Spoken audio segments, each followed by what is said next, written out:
Supreme court ने मरकजी सरकार, एमपी और राजस्थान सरकार को नोटिस भेजा है। रेवड़ी कल्चर पर सुप्रीम कोर्ट ने सख्त ऐतराज जताते हुए नोटिस भेजा है। एमपी और राजस्थान में इलेक्शन से पहले सीएम की तरफ से किए जा रहे इंतखाबी वादे और ऐलानात के खिलाफ दायर अर्जी पर सुनवाई करते हुए सुप्रीम कोर्ट ने दोनों रियासतों, मरकजी सरकार और इलेक्शन कमीशन को नोटिस जारी कर जवाब मांगा है। सुप्रीम कोर्ट में मुफ्ती के वादों पर पहले से ही एक अर्जी ज़ेर-ए-इल्तवा है। कोर्ट आगे उसी अर्जी के साथ इस पर कार्रवाई करेगा। अर्जी गुजार का कहना था कि चुनावी लाभ की स्कीमों से लोगों पर बोझ पड़ता है। सुप्रीम कोर्ट ने मरकजी सरकार को नोटिस भेजा।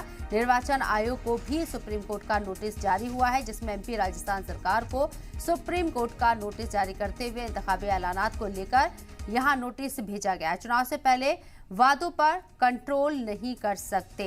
सुप्रीम कोर्ट ने यह तबसरा भी किया है। ये बड़ी खबर आपको बता रही है। वाज़ेह रहे कि जब जब इलेक्शन होते हैं तो कई वादे किए जाते हैं, लोक लुभावन वादे किए जाते हैं और इसके असर को लेकर अब सुप्रीम कोर्ट में एक अर्जी भी दाखिल की गई है, जिस पर सुप्रीम कोर्ट समाअत कर रहा है और यहाँ इलेक्शन कमीशन के साथ साथ मरकजी सरकार, एमपी राजस्थान सरकार को भी नोटिस भेजकर ये जवाब तलब किया गया है कि क्या यहाँ जो स्कीमों का बोझ है लोगों पे पड़ता है, उसका कैसे निपटारा होगा। और साथ ही साथ सुप्रीम कोर्ट की तरफ से जो नोटिस जारी किया गया है उसमें कई बातें पूछी गई हैं।